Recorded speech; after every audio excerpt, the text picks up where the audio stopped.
আমাদের যে হচ্ছে ইন্টালেকচুয়াল যে কনটেক্সট এইটাকে ঠিকঠাক রাখে, অর্থাৎ আপনি যত তথ্য আপনি কিছু শিখেছেন এগুলোকে ধারাবাহিকভাবে গুছিয়ে রাখে ব্রেইনের ওই জায়গাটা। আপনি যখন ঘুমাবেন আপনি কখন কোন কথা বলতে হবে, কখন শব্দ চয়ন কোনটা হবে, পরীক্ষা কোনটা লিখবেন, এই জিনিসগুলো সব অর্গানাইজড ওয়েতে সাজিয়ে রাখে ব্রেনের ওই জায়গাটা।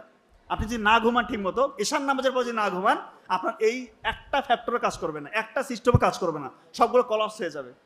তার মানে এটা কি জরুরি কি জরুরি না? এশার নামাজের পরে ভাইয়া আমি বলতেছি, সন্তানরা যদি বলে যে আমি লেখাপড়া করবো, প্রয়োজন নাই, তুমি ফজরের সময় উঠো। এবং 2 নম্বর পয়েন্ট আমার এটাই, 2 নম্বর পয়েন্ট হচ্ছে ফজরের আগে উঠতে হবে। দুনিয়ার কোনো পরীক্ষা নাই যে পরীক্ষা তুমি সফল হতে পারবে না যদি ফজরের আগে উঠো। উঠে তাহাজ্জুদের সালাত আদায় করে 2 ফোঁটা চোখের পানি ফেলো, যে কোনো পরীক্ষা ইনশাআল্লাহ কামিয়াব।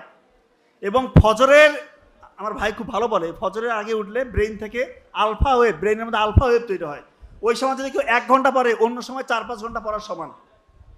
এবার আপনি দেখবেন ফজরের নামাজ পড়ে যখন আসবেন, ওইটা ফ্রেশ এয়ার, ওই যে অক্সিজেনটা একদম ফ্রেশ অক্সিজেন, ওইটা আমাদের প্রতিটা কোষে কোষে যায়। শরীরের মধ্যে কোটি কোটি ট্রিলিয়ন ট্রিলিয়ন কোষ, প্রতিটা কোষকে উজ্জীবিত করে নতুনভাবে, একদম তাকে মনে হয় যে সজীবতায় ভরে